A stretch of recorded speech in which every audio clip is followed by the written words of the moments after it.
Demi biaya rumah sakit ibuku, aku rela menikahi wanita kaya. Meski dia hamil bukan karena aku. Namaku Dodi, aku hanya seorang pemuda kampung yang merantau ke kota demi hidup yang lebih baik. Tapi hidup tak pernah semudah harapan. Hari itu, aku duduk di kursi plastik ruang tunggu rumah sakit. Berdoa dalam hati agar ibuku bisa diselamatkan. Ibuku sakit keras. Kata dokter, ususnya terinfeksi parah dan harus segera dioperasi. Biayanya belasan juta, sementara aku hanya punya uang 150.000 di saku celana. Tanganku gemetar saat menerima tagihan rumah sakit. Mataku panas, tapi aku tahan air mata itu. Aku anak laki-laki, harus kuat. Tapi Tuhan tahu, saat itu aku benar-benar nyaris menyerah. Di seberang ruangan, duduk seorang wanita muda, cantik, dengan penampilan sangat berbeda dari pasien kebanyakan. Ia tampak gelisah, memegangi perutnya yang mulai membesar. Awalnya aku tak peduli, tapi sesekali mata kami bertemu. Beberapa menit kemudian, suster memanggilku. Keluarga pasien Surti, tolong ke bagian administrasi. Tindakan operasi harus segera dilakukan. Aku mendekat ke loket. Suster, bisa dibantu cari cara lain. Ibu saya harus diselamatkan. Maaf, Pak, kami butuh jaminan hari ini juga. Atau tindakan darurat tidak bisa dilakukan. Aku keluar dari loket dalam keadaan kosong. Kakiku lemas. Dunia rasanya gelap. Saat itulah, wanita yang tadi duduk itu menghampiriku. Awalnya aku mengira dia ingin menanyakan sesuatu soal antrean. Tapi tidak, aku dengar ibumu butuh biaya rumah sakit. Katanya lirih. Aku menatapnya heran. Iya, tapi saya nggak minta bantuan, Mbak. Aku bisa bantu. Aku bisa bayarkan semuanya. Aku mengernyit. Maksudnya, aku butuh suami, resmi, tapi cuma di atas kertas. Aku hamil, dari pria yang nggak mau tanggung jawab. Aku butuh seseorang untuk lindungi nama baik keluargaku. Dan kamu bisa bantu aku. Dunia seketika berhenti berputar. Kalau kamu mau, kita nikah. Sekarang juga, aku yang urus semuanya. Sebagai gantinya, ibumu akan dapat pengobatan terbaik. Aku tak langsung jawab. Harga diriku sebagai laki-laki seperti diinjak. Tapi aku ingat wajah ibu. Aku ingat tangannya yang gemetar. Suaranya yang selalu bilang, "Gak usah mikirin ibu. Yang penting kamu bahagia, Nak." Hari itu, aku membuat keputusan yang mengubah hidupku. Aku terima, asalkan ibu saya bisa selamat. Hari itu seperti mimpi buruk dan mimpi aneh yang datang bersamaan. Setelah aku mengangguk setuju atas tawaran wanita bernama Anya, hidupku berubah seketika, bukan karena bahagia, tapi karena aku merasa menjual harga diriku sebagai laki-laki. Namanya Anya Kusuma, putri tunggal dari pemilik perusahaan properti besar di kota ini. Penampilannya selalu rapi, elegan, dan kelihatan dingin. Tapi siapa sangka, dia sedang mengandung anak dari pria yang meninggalkannya setelah tahu ia hamil. Aku butuh nama laki-laki untuk disematkan sebagai ayah dari anakku. Katanya serius, saat kami duduk di kafe rumah sakit.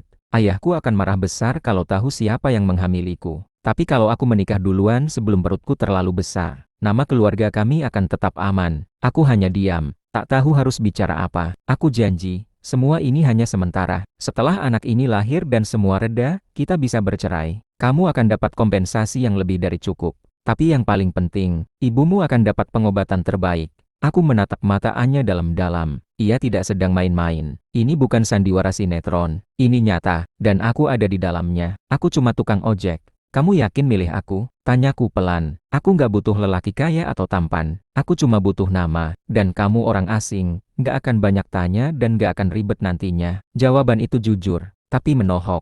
Aku hanyalah alat dalam rencananya. Tapi aku menelan semua pahit itu demi ibu. Demi satu-satunya orang yang mencintaiku sepenuh hati sejak aku lahir. Sore itu juga, semuanya diproses. Anya bergerak cepat. Aku diberi baju bagus, dibawa ke Kawa untuk nikah siri. Lalu ke rumah sakit swasta untuk menandatangani surat jaminan biaya operasi ibuku. Aku resmi jadi suami pura-pura, seorang pemuda miskin yang menikahi wanita hamil, bukan karena cinta, tapi karena terpaksa. Malamnya, aku pulang ke rumah kontrakan kecil, membawa kabar keajaiban, ibu bisa dioperasi besok. Tapi saat aku duduk sendiri di sudut ranjang, aku sadar, aku bukan lagi Dodi yang dulu. Aku sudah menukarkan masa depanku dengan sebuah janji yang belum tentu bisa aku jalani tanpa luka. Pernikahan kami berlangsung diam-diam. Hanya beberapa orang yang tahu, termasuk pengurus KUA dan seorang wanita paruh baya yang Anya sewa untuk menjadi saksi. Tak ada pesta, tak ada senyum. Hanya secarik kertas pernikahan dan janji palsu yang tak pernah diniatkan dari hati. Setelah itu, aku diminta pindah ke rumah Anya, sebuah rumah besar, mewah, tapi dingin dan sunyi.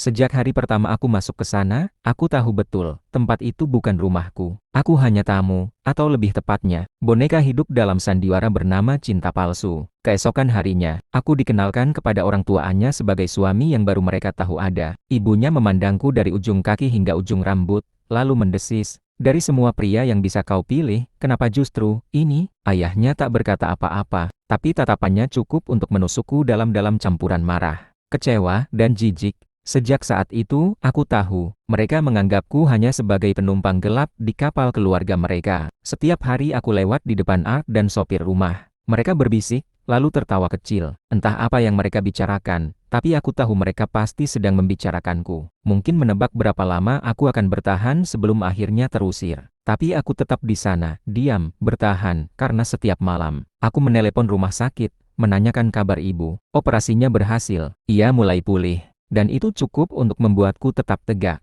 Anya tak pernah mempermalukanku di depan umum. Tapi ia juga tak pernah memperlakukan aku seperti suami. Di rumah kami, aku tidur di kamar belakang, sementara dia tetap di kamar utamanya. Kami hampir tak pernah bicara, kecuali untuk hal-hal penting. Satu-satunya waktu aku merasa berguna, adalah saat menemani Anya periksa kehamilan. Di ruang dokter, aku memegang map, membawakan tasnya, berpura-pura jadi suami penuh perhatian. Orang-orang melihat kami sebagai pasangan harmonis. Padahal, di dalam mobil, kami tak bicara sepatah kata pun. Suatu hari, aku mendengar Art rumah bergosip di dapur. Tak sadar aku sudah berdiri di balik pintu. Hamil dari orang lain, nikahnya sama tukang ojek. Keluarganya pasti malu setengah mati. Iya, tapi cowok itu juga nggak tahu diri. Baru dapat istri kaya, udah numpang hidup. Dasar laki-laki parasit. Aku tersenyum kecut. Rasanya ingin keluar dan menegur. Tapi untuk apa? Mereka tidak salah. Mereka hanya tidak tahu cerita sebenarnya. Malam itu aku duduk di teras rumah mewah, sendirian, sambil melihat bintang. Apa aku ini terlalu murah, Bu? Sampai rela dibayar untuk jadi suami pura-pura. Tapi bayangan senyum ibu di ruang rawat membuat hatiku hangat. Tidak, aku tidak murahan. Aku hanya anak yang ingin melihat ibunya hidup. Hari-hariku setelah menikah tak pernah terasa seperti pernikahan. Aku dan Anya tinggal dalam satu rumah, tapi seakan berada di dua dunia yang berbeda. Ia di lantai atas, aku di kamar kecil dekat dapur. Rumah itu luas, mewah, penuh perabot mahal tapi rasanya dingin seperti rumah kosong. Setiap pagi, aku bangun lebih dulu. Kupastikan semua kebutuhan Anya tersedia. Air hangat untuk mandinya, makanan kecil di meja makan, dan map jadwal kontrol kehamilan yang rapi. Aku tahu itu bukan tugasku. Tapi entah kenapa, aku ingin melakukannya. Anya tidak banyak bicara padaku. Kalaupun bicara, hanya sepotong dua potong kalimat.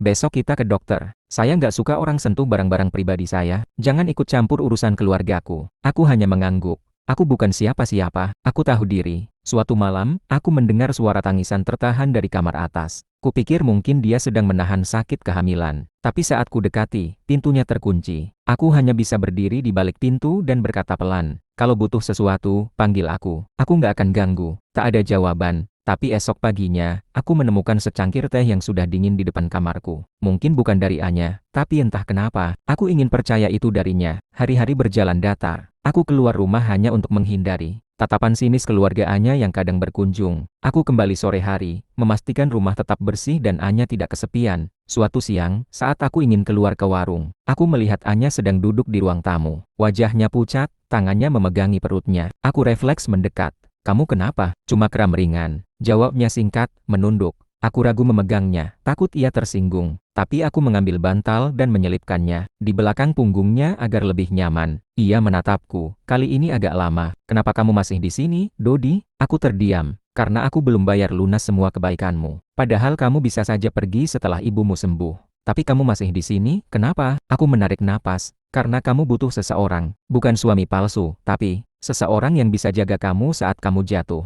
Anya terdiam. Untuk pertama kalinya, tak ada penolakan dalam tatapannya. Hari itu, kami tak bicara lagi. Tapi sejak saat itu, ada sesuatu yang berubah. Bukan sikap, tapi suasana. Rumah itu tak lagi terasa sepenuhnya dingin. Mungkin, retakan kecil di antara kami mulai terbuka. Dan dari sana, perlahan, sesuatu yang tak pernah direncanakan mulai tumbuh. Perhatian. Setelah hari itu, segalanya berubah. Walau hanya sedikit. Anya memang masih dingin, masih menjaga jarak. Tapi kini, sesekali ia menyapaku dulu. Kadang bertanya apakah aku sudah makan, atau hanya sekadar, "Kamu udah tidur belum?" Suaranya masih datar, tapi aku tahu, itu bukan basa-basi. Perhatian kecil itu bagiku lebih dari cukup. Aku tak pernah berharap ia mencintaiku. Aku tahu diri, Tapi entah kenapa, semakin hari aku semakin ingin membuatnya tersenyum. Aku mulai menyiapkan teh hangat untuknya tiap pagi. Kadang ku taruh kue basah di meja makan yang kubeli dari warung kecil. Saat ia pergi kontrol kehamilan, aku selalu mengantar. Bukan karena peranku sebagai suami pura-pura, tapi karena aku ingin melakukannya. Suatu malam, listrik di rumah tiba-tiba padam. Aku bergegas keluar kamar dengan senter, dan menemukan Anya berdiri di dekat tangga. Wajahnya panik. Tangannya memegangi dinding. "Kamu takut gelap?" tanyaku. Ia diam, lalu menjawab lirih. "Dulu waktu kecil, aku pernah terkunci di kamar gelap selama berjam-jam. Sejak itu, aku nggak suka kegelapan." Aku mendekat dan menyalakan senter ke arah wajahku, sambil tersenyum konyol. "Kalau gitu, selama ada aku, kamu nggak akan sendiri dalam gelap." Anya terdiam, lalu tertawa kecil. Untuk pertama kalinya sejak kami menikah, aku melihat wajahnya tertawa. Bukan tawa lepas, tapi cukup untuk membuat dadaku hangat. Besok paginya, aku menemukan sepiring nasi goreng dan telur mata sapi di meja makan. Masih hangat. Ada secari kertas kecil bertuliskan, "Sarapan sebelum kamu antar aku ke klinik." Ya, Anya, aku tak bisa berhenti menatap kertas itu. Bagi orang lain mungkin ini hal biasa, tapi bagiku, itu adalah bentuk perhatian yang paling tulus. Hari-hari berikutnya semakin akrab. Kami mulai makan malam bersama, sesekali menonton televisi di ruang tamu. Anya bahkan mulai bercerita tentang masa kecilnya, tentang betapa keras ayahnya, dan betapa ia selalu merasa sendirian di tengah rumah besar yang mewah. "Aku iri sama kamu, Dad," katanya suatu malam. "Kamu miskin, tapi kamu punya ibu yang sayang banget sama kamu. Sementara aku, cuma punya nama besar, tapi nggak pernah tahu rasanya dipeluk ayah sendiri." Aku terdiam, lalu ku bilang, "Kamu nggak sendiri sekarang. Kalau kamu mau, aku bisa jadi pelindungmu, meski cuma sebagai teman." Anya menoleh. Tatapannya tidak lagi dingin, tidak lagi curiga. Ada sesuatu yang tumbuh perlahan di antara kami. Bukan cinta yang meledak-ledak seperti film, tapi hangat, lembut, dan nyata. Aku sadar, aku mulai jatuh cinta, dan aku takut-takut kalau semua ini akan berakhir. Saat Anya sudah tak lagi butuh